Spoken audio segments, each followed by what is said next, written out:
అంతర్జాతీయ మార్కెట్లో ముడి చమురు ధరలు బగ్గుమనడంతో దేశీయ ప్రభుత్వ రంగ చమురు మార్కెటింగ్ సంస్థలైన ఐఓసీఎల్, హెచ్పీసీఎల్, బీపీసీఎల్ తీవ్ర ఆర్థిక సంక్షోభంలో కూరుకుపోయాయి.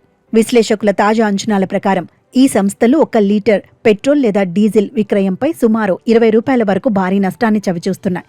ఇది కంపెనీల మనుగడకే సవాల్గా మారింది. సాధారణంగా ఈ సంస్థల లాభదాయత అంతర్జాతీయ క్రూడ్ ధరలతో విలోమ సంబంధాన్ని కలిగి ఉంటుంది. అంటే ముడి చమురు ధర పెరిగితే వీరి మార్జిన్లు దారుణంగా పడిపోతాయి. ప్రస్తుతం బ్రెంట్ క్రూడాయిల్ ధర బ్యారెల్కు $80 మార్కును దాటడంతో రిటైల్ విక్రయ ధర, కొనుగోలు వ్యయానికి మధ్య ఉన్న వ్యత్యాసం ప్రతికూలంగా మారింది. ఈ పరిణామాల నేపథ్యంలో గురువారం నాటి ట్రేడింగ్లో ఈ చమురు దిగ్గజాల షేర్లు స్టాక్ మార్కెట్లో కుప్పకూలి పెట్టుబడిదారులను ఆందోళనకు గురిచేశాయి. అంతర్జాతీయ ఒత్తిళ్ల మధ్య దేశీయ ఇంధన ధరల స్థిరీకరణ భారత్ ఆర్థిక వ్యవస్థపై అదనపు భారాన్ని మోపుతోంది. ఈ సంక్షోభానికి ప్రధాన కారణం ముడి చమురు ధరల పెరుగుదలతో పాటు అమెరికా డాలర్తో పోలిస్తే భారత రూపాయి విలువ నిరంతరం క్షీణించడం.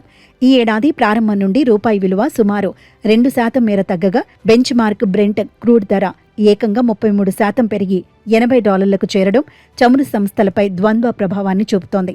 ముడి చమురు ధర బ్యారెల్కు కేవలం $1 పెరిగినా ఈ సంస్థల మార్జిన్ లీటరుకు 0.50 మేర తగ్గుతుందని మార్కెట్ వర్గాలు విశ్లేషిస్తున్నాయి.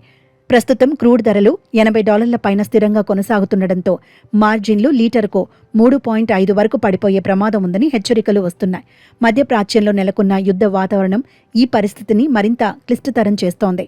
ఇరాన్పై ఇజ్రాయెల్, అమెరికా జరిపిన సంయుక్త వైమానిక దాడుల అనంతరం ప్రపంచ ఇంధన సరఫరా గొలుసులో తీవ్ర అంతరాయం ఏర్పడే సూచనలు కనిపిస్తున్నాయి. భారతదేశం తన మొత్తం చమురు అవసరాలలో సగానికి పైగా అంటే రోజుకు సుమారు 2.5 నుండి 2.7 మిలియన్ బ్యారెళ్ల ముడి చమురును ఇరాక్, సౌదీ అరేబియా, యుఏఈ వంటి అరబ్ దేశాల నుంచి దిగుమతి చేసుకుంటోంది. ఇరాన్ తన కీలక చమురు ఉత్పత్తి ప్రాంతాలను రక్షించుకోవడానికి హర్ముజ్ జలసంధిలో నౌకల రవాణాను అడ్డుకుంటామని హెచ్చరించడం ప్రపంచవ్యాప్తంగా చమురు సరఫరాపై ఆందోళనలను పెంచింది. ఈ జలసంధి మూతపడితే భారత్కు వచ్చే చమురు రవాణా నిలిచిపోయి దేశీయంగా ఇంధన కొరత ఏర్పడటమే కాకుండా ధరలు ఆకాశాన్ని తాకే ప్రమాదం ఉంది. ఇప్పటికే అంతర్జాతీయ పరిస్థితుల వల్ల దేశీయ మార్కెట్ ఒత్తిడిలో ఉండగా ముడి చమురు ధరలు బ్యారెల్కు $100లకు చేరితే పరిస్థితి చేయి దాటిపోయే అవకాశం ఉందని నిపుణులు భావిస్తున్నారు.